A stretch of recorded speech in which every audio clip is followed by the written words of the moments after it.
On June 7th, 2022, Chase Iron Eyes and his wife, Sarah Jumping Eagle, obtained a protection order against 29-year-old actor Ezra Miller on behalf of their child, Tokata Iron Eyes, for allegations of grooming and abuse. Actually serving the order would be another matter entirely. Ezra was on the run, which meant that 18-year-old Tokata was too. The two were in a whirlwind of a relationship, and Miller wasn't going to let Iron Eyes out of their sights. The pair allegedly went from the actor's 96-acre farm in Vermont, a property said to be loaded up with all manner of illicit substances and firearms, to Brooklyn, New York for a secret rendezvous, then to Hawaii for a purported crime spree in nightclubs across the island, and finally made it to Los Angeles when they were finished. As the police tried to catch up, Tokata's parents said they watched their child go from a precocious activist and public speaker to an incoherent mess. To them, Ezra was at the center of it all. They had heard that Miller controlled Tokata's coming and going, eating and sleeping, and felt entitled to speak on her behalf. Chase and Sarah said they noticed bruises. There were alleged instances of drugging. The people around them claimed to have witnessed physical abuse, and according to the family's accounts of their own interactions with Ezra, these started everything from claiming they were the second coming of Christ to assaulting Sarah. They weren't the only ones with concerns. In fact, Ezra had already been a subject of media scrutiny for 2 years by that point, subject to accusations of running a cult in Iceland to abusing a slew of romantic partners. What in the world is going on with Ezra Miller? And why? Better yet, where did all of this begin?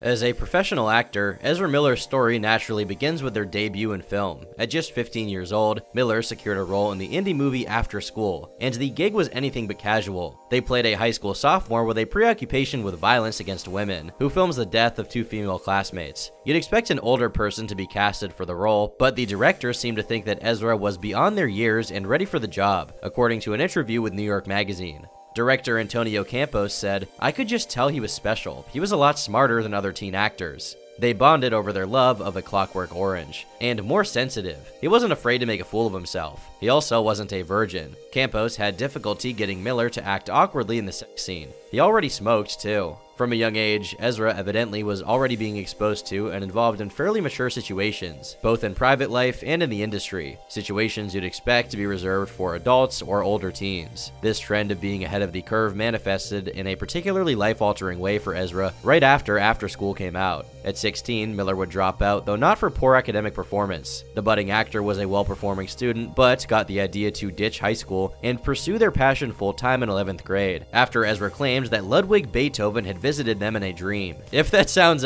too whimsical to be true, well, that's basically the norm for Ezra. Their next feature in 2009 was equally odd, though more on the comical side of the spectrum, as Ezra played a kid with a secret fat in the movie City Island, which involved his family's 300-pound neighbor. Next year, Miller played the lead role in Beware the Gonzo, as an unpopular Hunter S. Thompson-obsessed teen who starts an underground school newspaper to give a voice to outcasts. Movies with a markedly indie premise were their bread and butter. Art imitates life, because Ezra was just as precocious and unusual a teenager in real life as on the big screen, which was evident from their interviews at the time. You know, I have a tendency to be very opinionated and forthcoming with ideas, so in that sense. But like many child actors, Ezra would continue being a little too precocious for comfort. This film premiered at the Tribeca Film Festival, where it would be revealed that Ezra was romantically involved with Zoe Kravitz at the age of 17 while she was 21. While this is legal in New York, the general public wasn't too pleased when this bit of trivia cropped up again, especially considering Zoe Kravitz's other exploits, such as her inappropriate comments about Jaden Smith when he was 14 years old and she was 24. Just Hollywood being Hollywood, I guess. Rest assured, we'll come back to this motif later. Ezra's next movie was We Need to Talk About Kevin, where the character was another psychopathic murderer, this time one who shot up his high school with a bow and arrow. Miller's tendency towards these edgy roles wasn't going unnoticed, and it was a point of discussion in interviews at the time. Well, Kevin is played by the up-and-coming actor Ezra Miller. Earlier on, I went to meet him.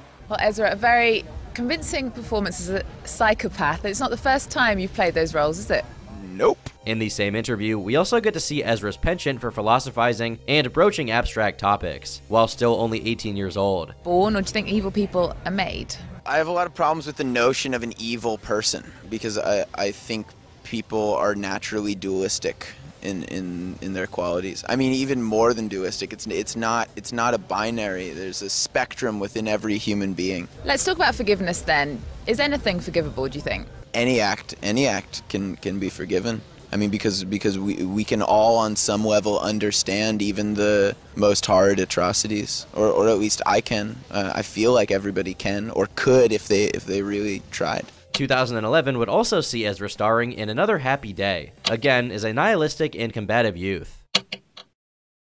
Ezra's real breakout role would be in 2012, as the openly gay character Patrick in The Perks of Being a Wallflower. This year would also mark their first run-in with the law, which took place during shooting for the film. They were busted for marijuana possession, but due to a kindly magistrate and the fact that they were only 19, Ezra was cleared of the drug charge, and was instead hit with 2 citations for disorderly conduct, which carried a penalty of $600. You could easily overlook this as Ezra having a bit of harmless fun, with the substance in question being perfectly legal in plenty of states nowadays, and the relative harmlessness of what they actually did. In Ezra's words, "I don't think there's any need to hide the fact that I smoke pot. It's a harmless herbal substance that increases sensory appreciation." It was the on-brand thing to do and say for a free spirit such as Miller, who at this point in their life had hit their hippie arc before even reaching their 20s. For example, they made a visit to Occupy Wall Street in 2011 and gave their thoughts on the state of affairs in the world.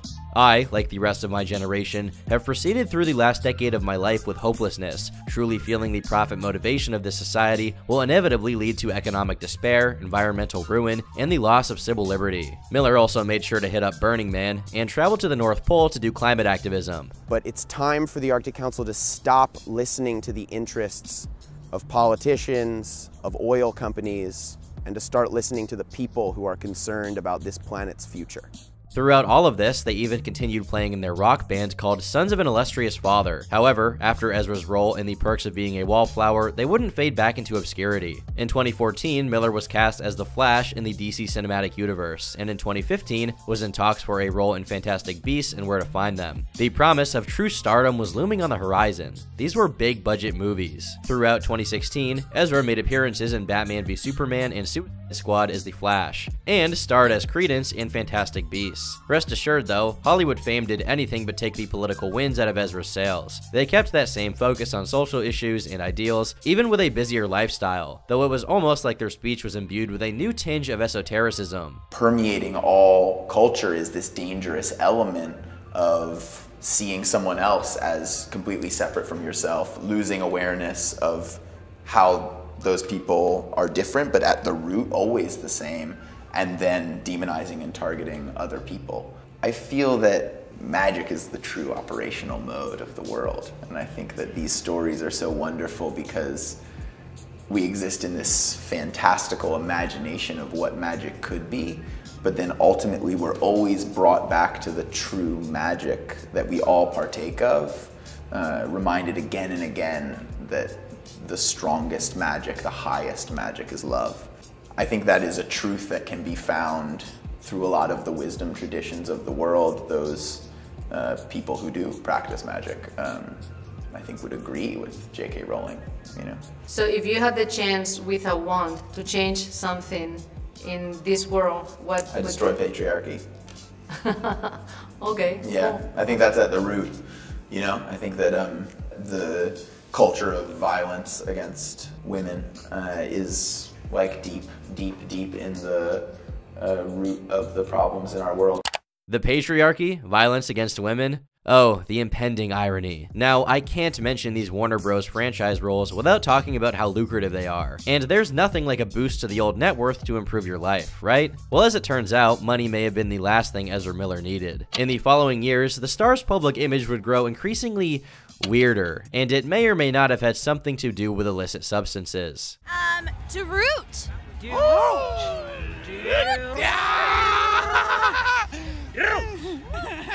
Yay! Not all of their wacky hijinks would be as innocent as a toadette LARP. On one occasion, Miller randomly kissed a male fan after being encouraged by the crowd. Of course, this didn't turn into anything significant, and luckily for Ezra, the fan didn't seem to mind. And there was no room for something like this to taint Ezra's image, because they were about to become a media darling. Ezra Miller is the gender-bending, goat-delivering Hollywood star of the future. With their intense good looks and recurring roles in the Harry Potter and DC Comics universes, Ezra Miller seems primed for a familiar kind of Hollywood success. But it appears they also play in a genre-queer rock band, have gender-blind taste in clothes, and live not in Silver Lake, but on a farm in Vermont. Please tell us the next generation of movie stars is going to be more like this.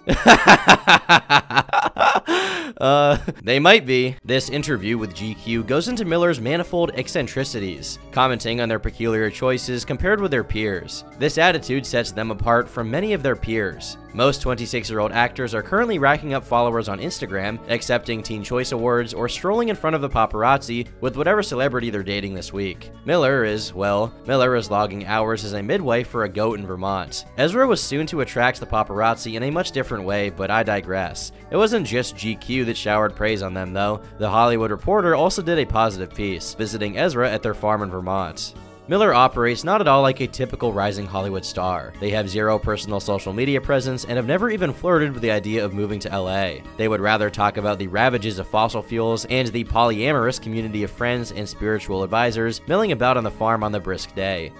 Smoke wafting, than how they landed that DC tentpole role. They do have something to say about stardom. If you watch The World, the cults of celebrity and the fanatics of celebrities, that's what governs the world now, Miller explains between deep tokes. So you're a politician or you're whoever, you're just a celebrity with a fan club like me, you know? And we're all probably mentally ill. I watch television or the news and I'm like, oh, it's my people. We're all mentally ill together. Cool. Powerful men, they don't know how bad they want to submit to a woman, a feminine power, but they should. I advise them to do it immediately because they're screwing up the world. Miller hadn't stopped living an alternative lifestyle since we last got a peek into their personal affairs, and if anything, had only taken things a step further, from the realm of the political and vaguely philosophical to the explicitly religious, seeing as spiritual advisors were apparently visiting their farm. I can't say it's not a natural progression, what with Ezra blazing it around the clock. Ezra also did an interview with Playboy around the same time, and elaborated on their polyamorous lifestyle. Calling themselves a sexual being, they instead find companionship with a group of sexual partners they refer to as their polycule.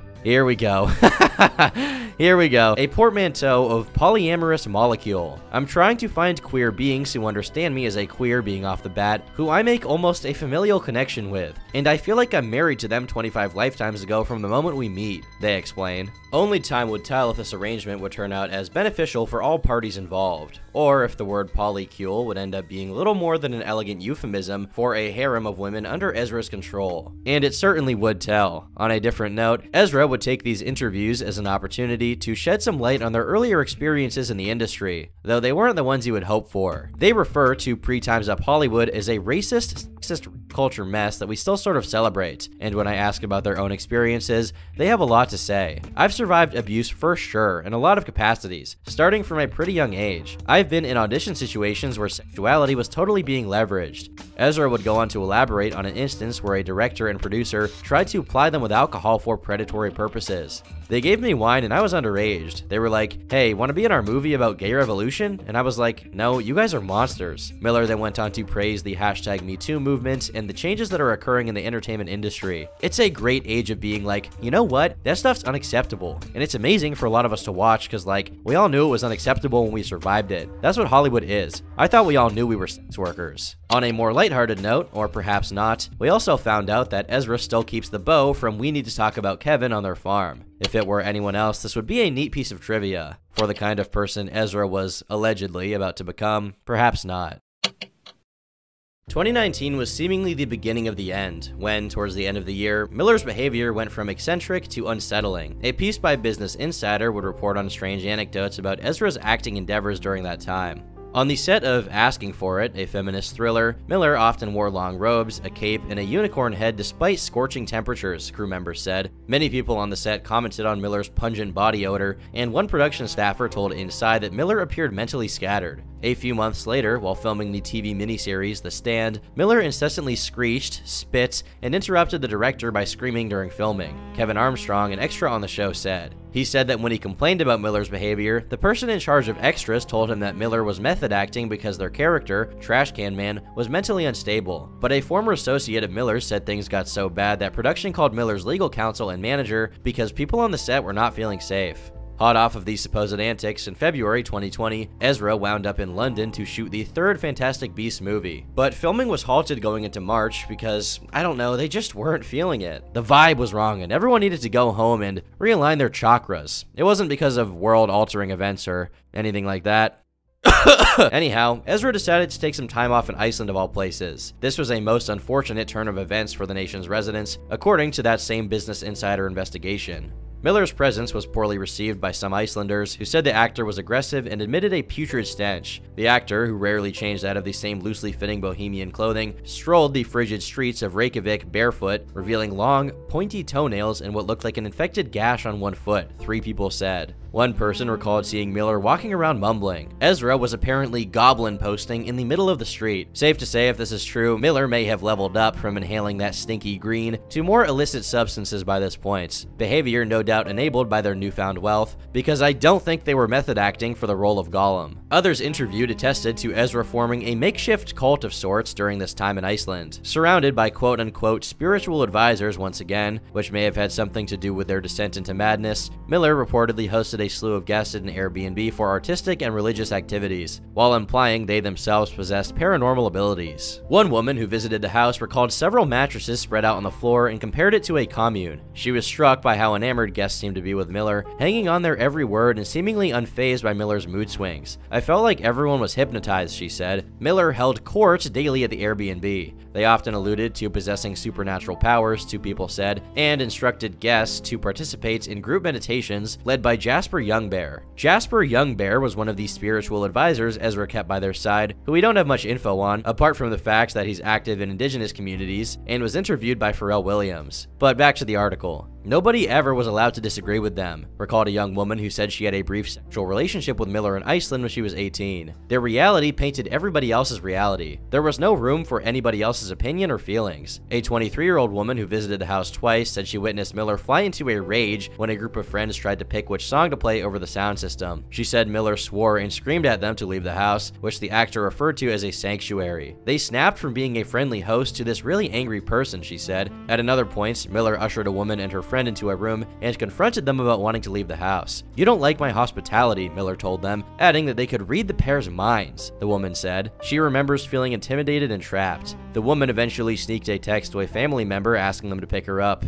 She said that leaving the house felt like making an escape. "I was a bit traumatized for a while," she said. "It was one of the weirdest days I've ever experienced." The Airbnb situation, and Ezra's behavior on the whole, quietly continued under wraps until April 1st, 2020, when they would be filmed choking a fan. Learn it? Did you want to fight? Is that the deal? Whoa, bro. Now, if you think this video speaks for itself and this is a closed case, you just don't know how far stands will go. People online use the initial lack of context for the clip to shrug the whole incident off, even though people's reaction in the clip clearly shows it wasn't all in good fun. Fun fact, the cops were never called for this. I believe they were just play fighting. You're so quick to read into a short video when you lack the full context. Ezra was being harassed. They wanted a reaction and they got it. Self-defense and the like. No charges were being brought against Ezra either. And ladies and gentlemen, a contender for the most sus comment of the year, I wish that was me. And while it's true that the woman in question didn't initially call the police or press charges, she did later come forward with her story, which was published by Variety. According to 3 sources, the woman had been speaking to Miller at a bar prior to the quarrel. She said she inquired about the actor's feet, visible in flip-flops, after noticing some wounds, which Miller explained were battle scars from a fight. After discussing how they got them, she began to walk away but turned around and joked, "But just so you know, I could take you in a fight." And the woman told them to meet her in the smoking area in 2 minutes. I think it's just fun and games, but then it wasn't. All of a sudden, they're on top of me, choking me, still screaming in my face if I want to fight. 2 guy friends of mine are actually holding Miller back as they're screaming. "This is what you wanted. This is what you wanted." The woman said Ezra spat in her friend's face and grabbed the owner of the bar by the neck when he tried to kick them out. The bar owner also claims that on one occasion, he had to break up a fight between a patron and Miller, who had put the man in a chokehold and slapped him. After this disturbing slew of allegations, Warner Bros., seeing as they had already dropped Johnny Depp, made the prudent decision of booting Ezra Miller from their role as Credence in the third Fantastic Beasts film, if only to protect their company's image. And the world lived happily ever after. See, look at the trailer for The Secrets of Dumbledore, not an Ezra in sight. Oh, never mind. As it turns out, Warner Bros. Did nothing about Ezra Miller. They were not removed from Fantastic Beasts nor the 2021 Justice League film. Nobody did anything about Ezra Miller, and as a result, the story only gets 10 times crazier from here on out. For whatever reason, Ezra had a relatively quiet 2021, or at least, it appeared that way on the surface. Truth was, the actor was staying busy, and we just didn't know it. News only started trickling out again once January 2022 rolled around, in which month the world was graced with one hell of a video by Ezra on their Instagram account. Hi, this is Ezra Miller, aka the Bengal Ghouls, the Mad Goose Wizard, and this is a message for the Beulahville chapter of the North Carolina Ku Klux Klan. Hello, first of all, how are y'all doing? It's me. Look, if y'all want to, I suggest just yourselves with your own guns. Okay? Otherwise, keep doing exactly what you're doing right now, and you know what I'm talking about. And then, you know, we'll do it for you if that's really what you want. Okay, talk to you soon, okay?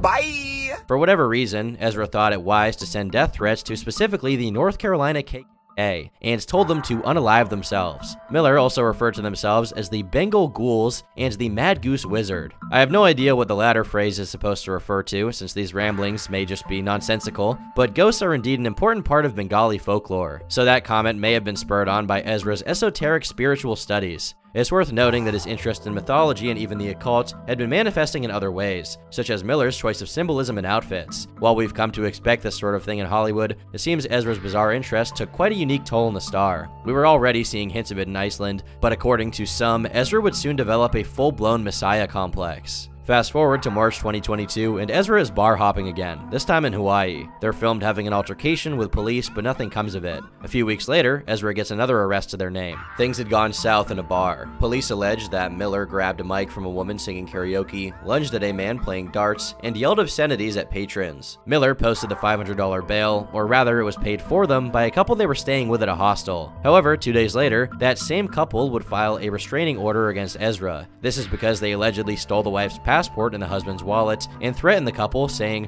"I will bury you and your slut wife." What an absolute sigma. Just kidding. Teehee. Over the course of March, there had apparently been 10 police calls regarding Ezra, over small incidents such as filming people at a gas station and refusing to leave the sidewalk area of a restaurant. In April, Warner Bros. And DC executives finally called an emergency meeting to discuss the actor, seeing as the situation could no longer possibly be ignored, though they only saw fit to halt Miller's involvement in production rather than cut them loose altogether, which is quite an astounding decision, seeing as one source reported that they were even having meltdowns on set. And if it already seems like Ezra has a supernatural ability to avoid consequences for their actions, you ain't seen nothing yet. A little later in April, we were graced with a video of Ezra bussing it down dementedly at some Hawaiian club. Perhaps, unsurprisingly, this was right before they would be arrested again, for allegedly throwing a chair at a woman at a party. This arrest was accompanied by some riveting body cam footage, where Ezra does everything from talking about NFTs to mumbling something about sacred religious material. I'm assaulted in this bar twice in a row. I film myself when I get assaulted for NFT crypto art. What's your name? What's your badge number? Tell me your name and your badge number. What? Okay, a guy in that bar declared himself as a Nazi. I have it on film, and he attacked me. Okay. I claim my 9th Amendment rights to not be unlawfully persecuted for a crime of no designation, disorderly conduct being something I am unguilty of. I claim my 4th Amendment rights to not be searched and seized on no probable cause that you will not be able to offer in a court of law. I claim my 4th Amendment rights to not be unlawful. Hey, you just touched my penis. Please don't do that. I'm not transgender, non-binary. I don't want to be searched by a man. I'm transgender, non-binary, and I don't want to be searched by a man. I claim my 4th Amendment rights. Those are Nerf guns, just in case you worry that they're bullets. Those are Nerf bullets. Thank you for letting me. They are fake and they are a toy. Thank you for letting me. This is my belt buckle and my Nerf bullets. I appreciate that. Please don't take them from me. I have nerve damage from police handcuffs. But the intrigue doesn't end there. There's also a police radio recording regarding the incident where they discuss an interesting tip they got. Getting another call from a female party on the line, just mentioned she wanted to give anonymous tip and started rambling on, mentioned there's a cult at an address of mentioned that he's impregnating people, do what you want with the info. According to the call, Ezra was running a cult out of a house in Hawaii that had to do with them impregnating women. Interestingly enough, there was more to back up this unusual claim. As more information was being revealed about Ezra in light of all of this publicity, one woman came forward about the brief relationship she had with Miller back in Iceland in 2020, at which point she was 18. Besides allegedly psychologically abusing her, which we can't really corroborate, the actor became fixated on her breeding capabilities, she said, and worshipped her perfect womb by talking to it, looking at it, hugging it, and laying their head on her stomach. As far as the list of cult-like activities goes, impregnating a bunch of women at random is definitely up there. It's also worth mentioning that having children can be used as an abusive tactic to try and keep partners around who would otherwise end up leaving. In any case, Ezra was now having regularly scheduled scandals every month, with Twitter users keeping up and being thoroughly entertained. So that takes us to May 2022, when they would be accused of stealing music from a former collaborator, Oliver Ignatius. Ezra allegedly posted music the pair was working on together without permission or credit, after they had a falling out. But stealing music was child's play compared to the kind of allegations that were about to be brought against Ezra Miller. On June 7th, 2022, began the odyssey we started this video with, the story of Toccata Iron Eyes. On that fateful day, Chase Iron Eyes and Sarah Jumping Eagle, a Native American couple from North Dakota, requested a protection order to keep Ezra Miller away from their 18-year-old daughter, Toccata Iron Eyes, on the grounds that Ezra was allegedly grooming her. But what led up to this decision was a series of events that stretched back much farther than anyone would have thought. Back to 2016, when Toccata was 12 years old. That's when it all started, at least according to the family. Toccata's uncle, Chief Bearcross, gave their side of the story in a lengthy interview with Last Real Indians, a media company owned by Chase. In 2016, Ezra Miller encountered Toccata at the Dakota Access Pipeline protests, when Toccata was a mere 12 years old and Miller was 23. Iron Eyes met a multitude of celebrities in her time as a young environmental activist, but Toccata's parents are now claiming that this is when the grooming process began. 2 years later, at the age of 14, Miller invited a group of Native Americans to travel to London for a visit to the Fantastic Beasts set, with Toccata included. Now, while she was one among a group of individuals, seemingly implying Ezra had no relationship with her in particular, Miller did arrange for her to interview them and their band.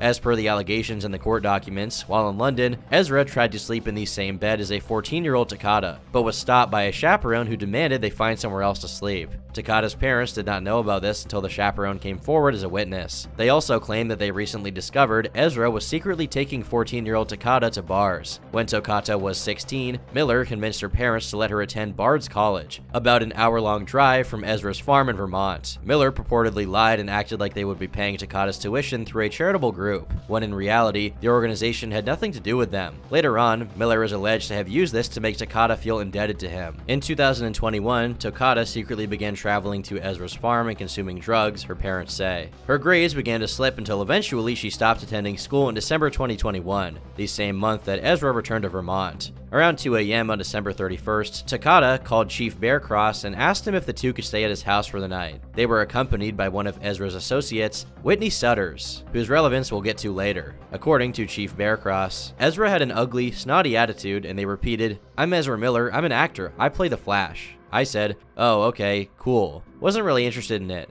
Ezra didn't like that. Ezra's eyes were bloodshot red, and they were paranoid, saying the FBI is everywhere. I asked Ezra, "Are you on drugs? Are you on alcohol? What are you doing? Why are your eyes so red?" Ezra said to me, "Well, I smoke cannabis with a little bit of ketamine." According to them, Toccata had also told her parents that Miller was frequently using ketamine, a party drug with hallucinogenic effects that last a relatively brief 30 to 60 minutes. Because of its capability to produce sedation and amnesia, it's been associated with sexual assault crimes as well. While posing for a photo with Toccata, Chief, and his kids, Ezra had something else in mind, Chief said. "We were posing for a photo, and after we took the photo with my family, we decided to get one with just me and Ezra. Well, Ezra just opened their big old jacket and pulled out the .40 caliber firearm. I asked if it was real, and Ezra said yes." On the topic of Ezra and Toccata's relationship, Chief continued, "I know for a fact when Ezra stayed here in my home, Ezra had Toccata wrapped around so tight she barely went outside. Ezra Miller was right there beside her. Ezra jumped up real quick outside, like, who's she talking to? Who's she with?" There was even a point in time when we were doing the ceremony over in Pine Ridge, and my wife was outside loading up the altar after the ceremony, and Toccata and Ezra were having sex on a bed that was laying outside. I did not know any of that happened until way later when my wife told me.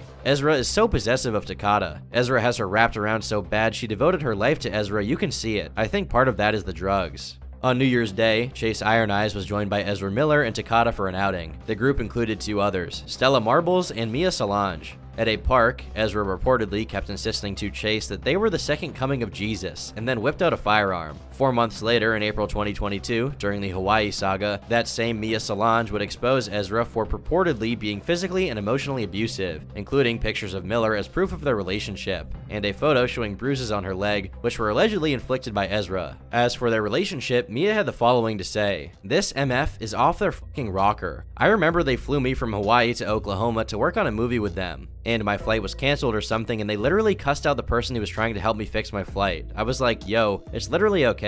After the two had stopped speaking for a few months, Ezra hit up Mia again out of nowhere. One day in like February, Ezra called me saying they wanted me to go to England with them and work with them in Europe and live with them, etc. They wanted me to have their babies and get married. So more pregnancy talk. Regarding their FaceTime interactions, Solange noted, "They always do like a long fucking gaze and have asked me to strip on camera before. Otherwise, they'll bring up random stuff that I'll have no idea what they're talking about." Solange also posted a TikTok about Ezra, captioned, "You took everything from me. Ezra Miller is not a good human, and I can finally say so without being terrified. #abuser." But back to Takada. On January 25th, 2022 in Brooklyn, New York, Ezra allegedly gave her LSD, which put her into an incoherent state, at which point she was taken back to Ezra's farm. On January 27th, as Takada's mental health started breaking down, Ezra was having an episode of their own, and this was when we got the Instagram video of Miller threatening the clan. During this time, Ezra supposedly sent weaponry from Vermont to North Carolina, expecting a violent encounter to transpire. According to the family, Ezra pressured Takada to participate in the confrontation,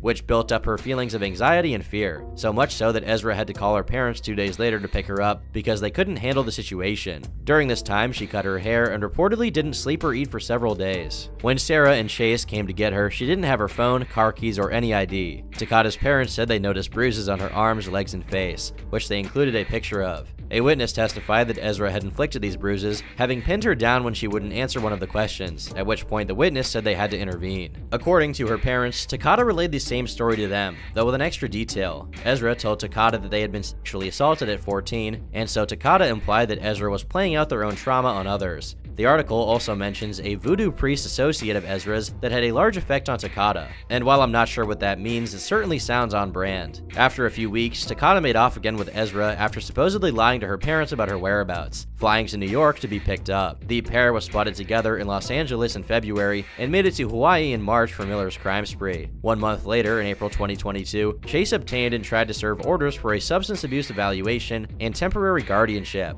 at which point the couple fled from Vermont and then back to LA. In May, the following alleged incident transpired.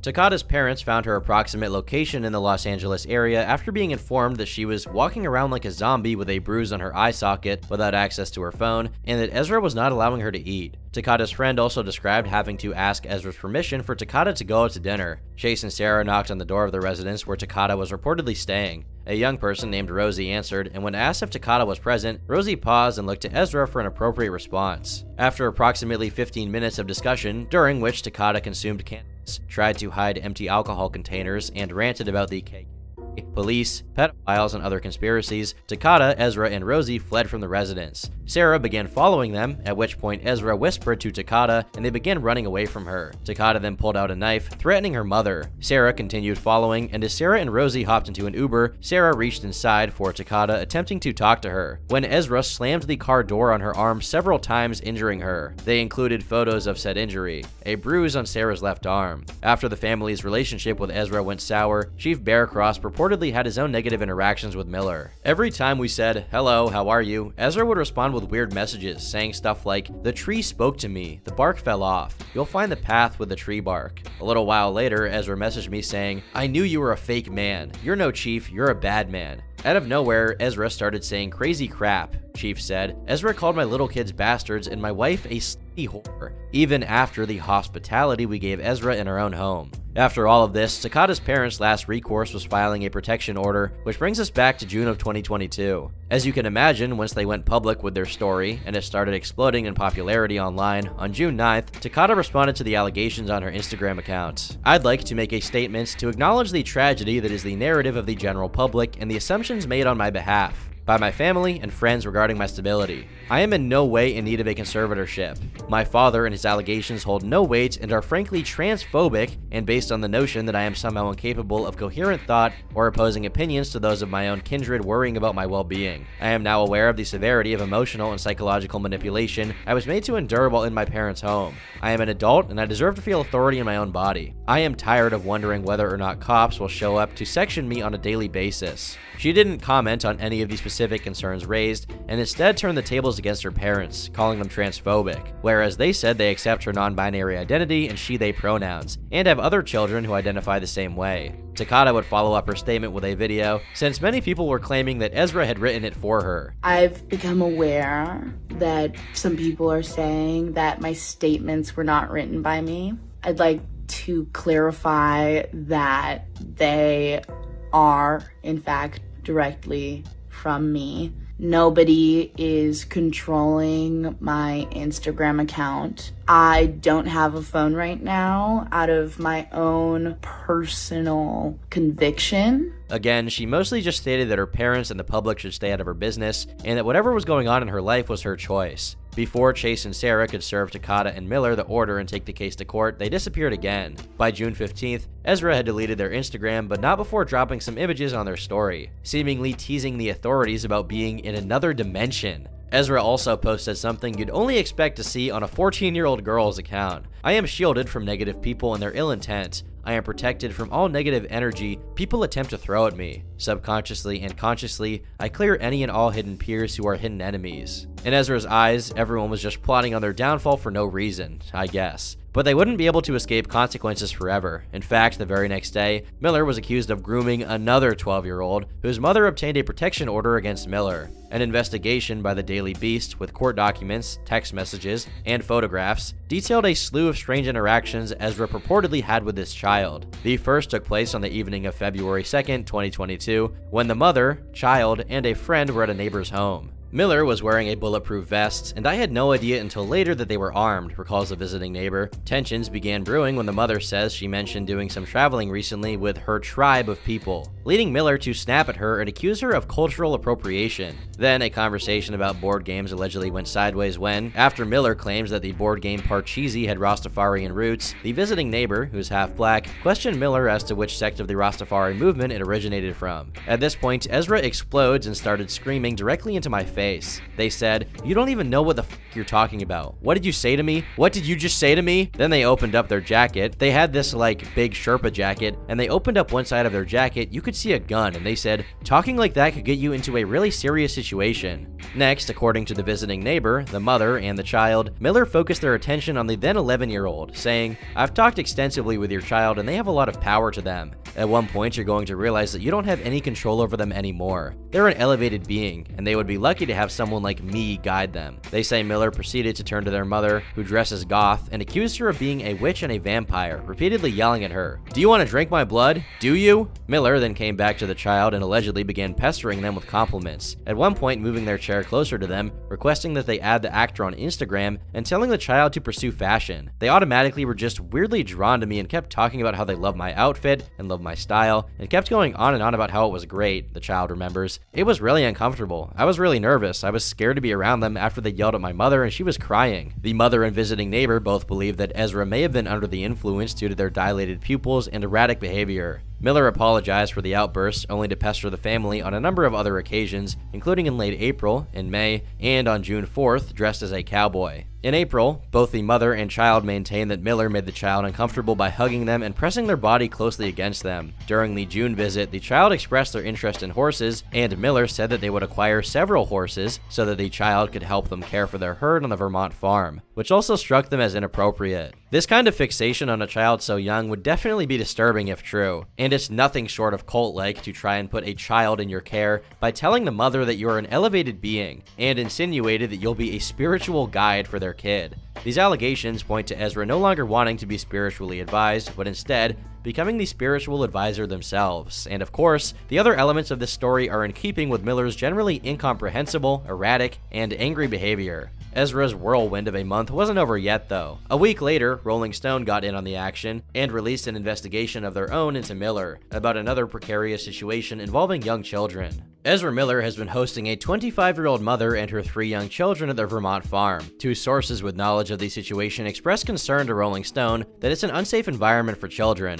alleging there are unattended guns strewn around the house on Miller's 96-acre property. One source recalled an instance where one of the children, a 1-year-old, allegedly picked up a loose bullet and put it in her mouth, but the mother claims that Miller had helped her escape from a violent and abusive ex, and Miller helped me finally have a safe environment for my 3 very young children. They may have firearms for self-defense purposes, and they are stored in a part of the house that the children never go in. My kids are able to relax more in their healing because of the safety and nurturing Ezra has provided for them. Apparently, this living situation was arranged behind the father's back in March when Ezra was in Hawaii. With the arrests and whatnot, I don't know how they found the time, but I digress. The 2 sources describe it as a chaotic environment that is unsafe for children. Video footage from April reviewed by Rolling Stone appears to show at least 8 assault weapons, rifles, and handguns laying around the living room, with some weapons propped up next to a pile of stuffed animals. The 2 sources also allege that there has been frequent and heavy marijuana use in front of the children, with little concern about proper ventilation. And on that same topic, that brings us to Whitney Sutter's. There is a sizable cannabis farm on Miller's property, with Miller's close friend. Whitney Sutter's claiming on social media that the 2 were running a cannabis company called Rebel Alliance. Numerous photos posted to Sutter's social media pages indicate there is a far greater number of plants than Vermont's permitted 2 mature plants or 4 immature plants that private citizens can own. Now, other than tending to the garden, if you will,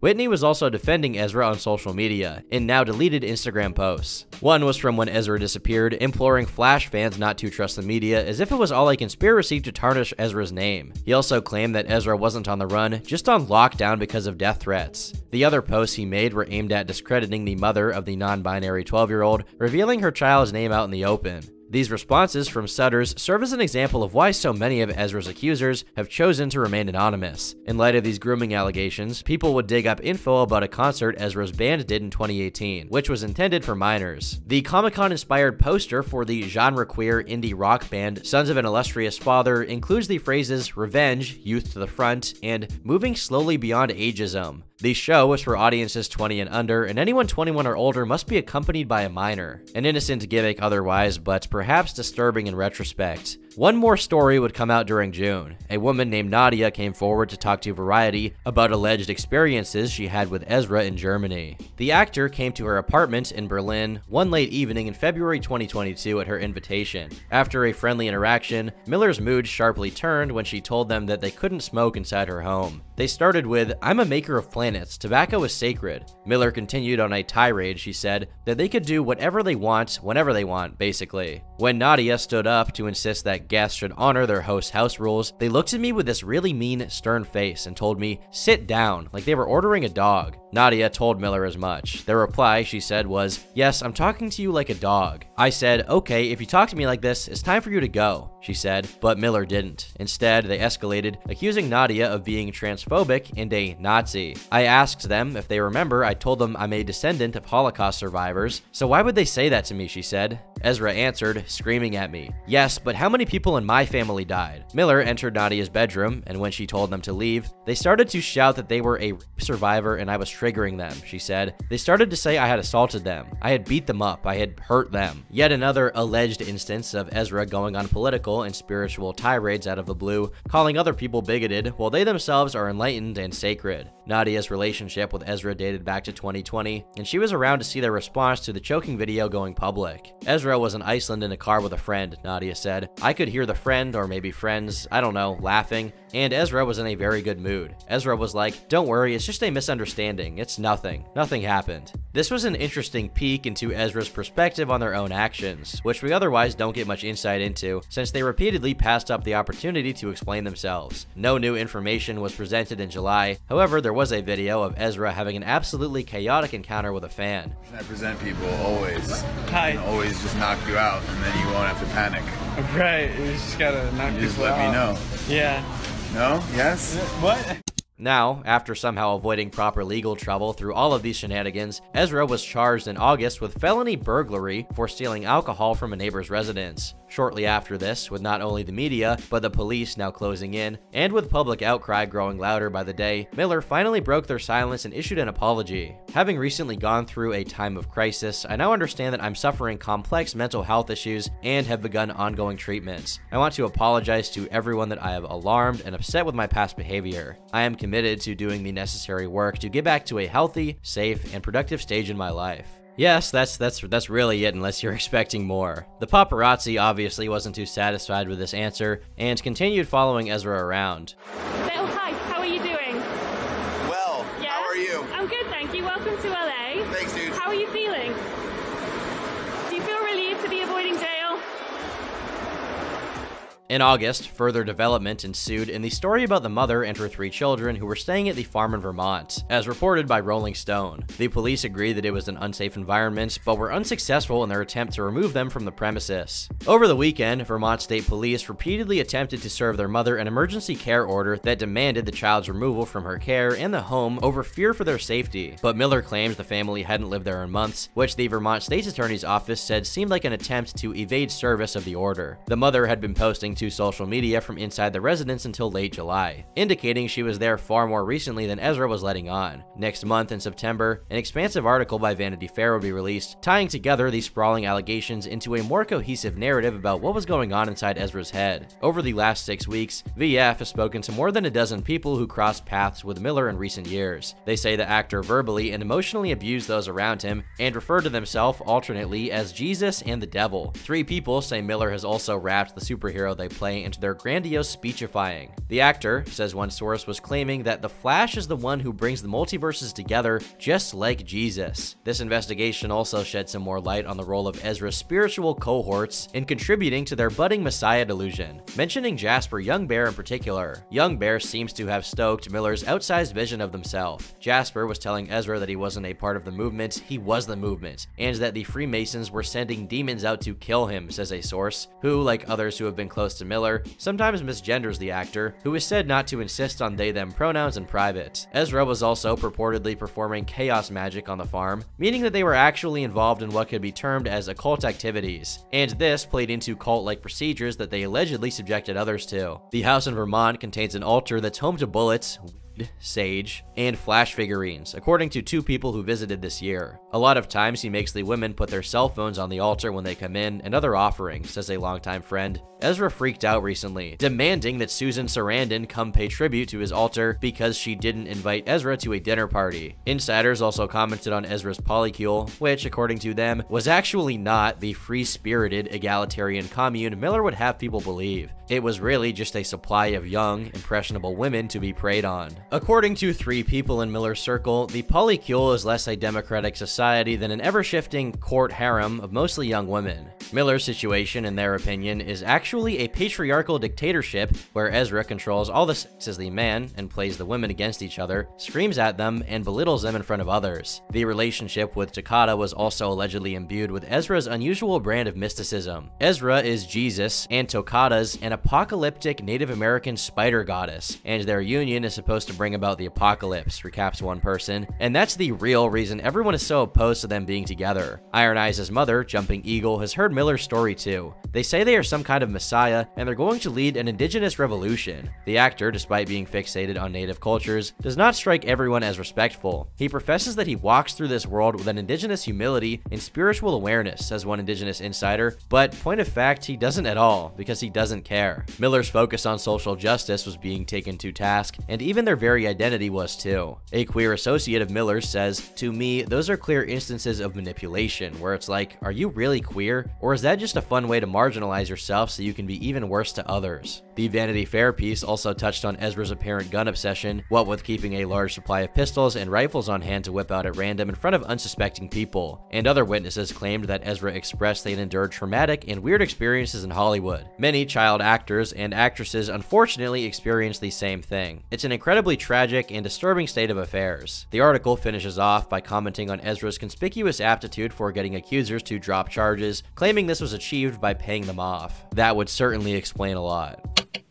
While that was a lot to cover, I've left the most glaringly obvious question unanswered. That is, what was Warner Brothers' response to all of this? Because unfortunately for them, they had a Flash movie coming out in June 2023, meaning Ezra would basically be in every single scene. Surely they would have to scrap the project, right? How could they go forward? We've already gone over Johnny Depp in this video, and there's plenty of other cases of allegations that have yet to be proven in court being enough to cut someone loose. And yet, Ezra doesn't play by the same rules as everyone else. They have a supernatural ability to just get away with it. In a statement by Peter Safran of DC Studios, dated January this year, he said, "Ezra is completely committed to their recovery. We are fully supportive of that journey they are on right now. When the time is right, when they are ready to have that discussion, we will all figure out what's the best path forward. But right now, they are completely focused on their recovery, and in conversation with them in the last couple of months, it feels like they are making enormous progress." As of right now, The Flash is still set to release in June. In fact, they're still shooting scenes with Ezra, even after they pled guilty in January of this year to a trespassing charge. But hey, who am I to say how Warner Brothers and DC should run their companies? And maybe Miller truly is on the road to recovery, but that doesn't sound like justice. For the gravity of the situation, it feels like sweeping everything under the rug and pretending that nothing even happened.